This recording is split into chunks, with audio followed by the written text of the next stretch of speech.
ऐन लिएर जाने भन्नुभएको छ। अब यत्रो बिघ्न मान्छे सडकमा ऐन लिएर जान किन ऐन बोक्न यत्रो बिघ्न मान्छे चाहिन्छ?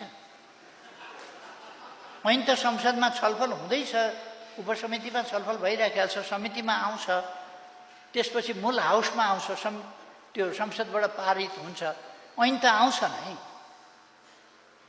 स्वाभाविक रूपमा स्वतः आउने यी सबै ऐन जति ल्याएका छन् सडकमा मान्छे आएर आएका छन् ऐन। यसै आउने ऐनका लागि हामीले ऐन ल्यायौँ भन्ने पार्नका लागि यत्रो दुःख किन गर्नु पर्यो? ऐन तपाईँहरू हुनुहुन्छ र त ऐन बन्यो नि। तपाईँहरू नभए ऐन कसरी बन्छ? तपाईँहरूकै लागि बनाउने हो ऐन। तसर्थ यो हामीले ऐन ल्यायौँ भन्नका लागि यत्रो दुःख गर्नु पर्दैन। म अहिले पनि उहाँहरूलाई आग्रह गर्न चाहन्छु, अहिले विद्यार्थी भर्नाको समय छ, कृपया जानुहोस्, भर्ना गर्नुहोस् विद्यार्थीहरू। एकपल्ट मैले उहाँहरूलाई भनेको थिएँ, तपाईँहरू गम्भीर हुनुपर्छ।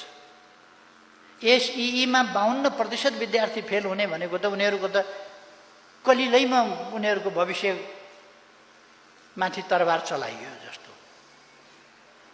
यो कलिलो उमेरमै भविष्य नै समाप्त पार्दिने गरी एसइईमा